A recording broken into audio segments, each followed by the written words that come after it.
अभी हम पपरौर के दलित इलाके में हैं। दलित बस्ती है। यहाँ पर रेलवे के बगल में जो ज़मीन है उस पर ये लोग बसे हुए हैं और बरसों से बसे हुए हैं, आज से नहीं है। और ये युवा हैं। हम पहले इनसे कुछ जानेंगे। इससे पहले यहाँ जो है जनसंपर्क में कुछ लोग आए हुए हैं, महागठबंधन के लोग हैं। मैं उनसे बात करता हूँ। ये सामने एक साथी हैं। क्या नाम हुआ आपका? मेरा नाम अशोक पासवान है। अशोक जी, आप किसके लिए प्रचार कर रहे हैं? मैं महागठबंधन के प्रत्याशी कॉमरेड राम रतन सिंह के लिए प्रचार कर रहा हूँ। एक बात बताइए कि राम रतन सिंह पिछली बार भी विधायक बने, इस बार उनको क्यों वोट दे लोग? इस बार इनको इसलिए वोट दें कि ये ऐसा व्यक्ति हैं कि जिनके दरवाजे पे कुत्ता नहीं रहता है। अच्छा। आम आवाम उनके घर पे जाके मिल सकते हैं। घर के बाद कार्यालय बीहट में है, वहाँ मिलते हैं।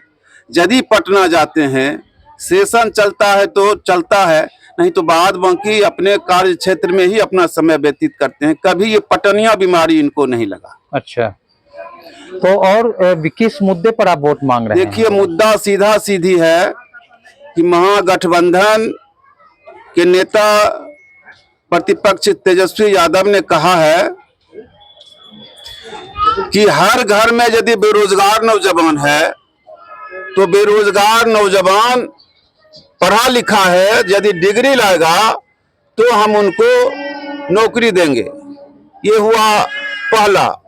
नंबर 2, माई बहन योजना के अंतर्गत सभी महिलाओं को 2500 रुपया महीना उसको मिलेगा, साल में 30,000। जबकि ये जो 10,000 दिया गया है बिहार सरकार के द्वारा जीविका के माध्यम से, ये किसी न किसी रूप में वापस होना है, नहीं तो उसका सिविल खराब होगा। इसीलिए राम रतन सिंह को दलित बस्ती ही नहीं बल्कि समाज के सभी तबकों का समर्थन हासिल है। अगले 5 वर्षों के लिए क्या योजना है आपकी? इस मोहल्ले में, जिस मोहल्ले में आप बात कर रहे हैं, जहां आए हैं, इनके लिए 5 वर्षों में क्या आप कर पाएंगे? देखिए, इनके लिए 5 वर्षों में करने की योजना है। सबसे पहले तो हमारा यहाँ महागठबंधन है। महागठबंधन के साथियों ने बात किया है कि हम जीतने के बाद हम आपके साथ बैठेंगे और 5 साल में प्राथमिकता के आधार पर यदि आप जीतते हैं तो योजनाओं का चयन करके इस इलाके में काम को किया जाएगा। राजेश चौधरी जी, ये बताइए कि आप लोग जो वोट मांग रहे हैं महागठबंधन के लिए, तो अगले 5 वर्षों में आपकी सरकार क्या करेगी? जैसा कि साथी अशोक ने आपको बताया, सरकार की जो भी पॉलिसी महागठबंधन के पैनल की तरफ से बनी है, महागठबंधन की तरफ से, क्षमा करेंगे हमने सरकार की बात की, जो घोषणा पत्र आया है उस घोषणा पत्र के अनुसार जो भी हो सकेगा इस मोहल्ले के लिए हम लोग करने का प्रयास करेंगे। मेरा नाम फूलेना पासवान है। आप अभी जनसंपर्क में हैं और इस मोहल्ले की सबसे बड़ी समस्या आपको क्या समझ में आई? जिस समाज में हम बैठे हुए हैं वहाँ एक समस्या हो तब तो चर्चा हो। यहाँ हर तरह की समस्या है। आर्थिक समस्या है, शैक्षणिक समस्या है, पेयजल की समस्या है और तरह की कई समस्याएं हैं। तो पिछले 5 वर्ष से आपके विधायक रहे हैं जी, तो फिर उसमें से क्या सब कोई काम ऐसा हुआ है जो इस मोहल्ले के लिए हुआ हो? अब जिस तरह से जिस मोहल्ला में जिस तरह की आवश्यकताएं और स्थान मिले, जगह मिले, वहाँ उनको काम मिला और किए वो। क्योंकि वो एकमात्र विधायक रहे हैं, उनके पास अतिरिक्त कोई सोर्स नहीं होने के कारण बहुत ज़्यादा कुछ नहीं कर पाए हैं। इस बार जो है कि सत्ता परिवर्तन की लहर है और सत्ता परिवर्तन की लहर में जो महागठबंधन है निश्चित रूप से विजयी होगा।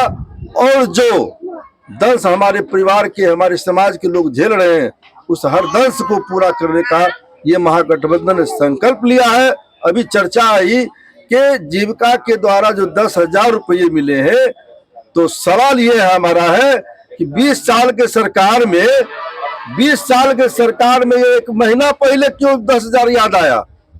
महिला उत्थान करना था तो 5 साल पहले करना था, 10 साल पहले करना था। यानी ये छलावा है सरकार का। एकदम ये वोट का छलावा है, छलावा ही नहीं वोट का छलावा। एक सेकंड और समय लेंगे। महिला बहन मेरी सुन रही है, उनको पैसा किस माध्यम से मिला है?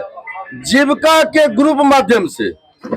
जीविका ने उनको सदस्य बनाया और उस माध्यम से मिला। जिस तरह अन्य लोन लेते हैं जीविका से और इनको महीने महीने देना पड़ता है, ठीक उसी तरह ये 10,000 भी महीने महीने देना पड़ेगा।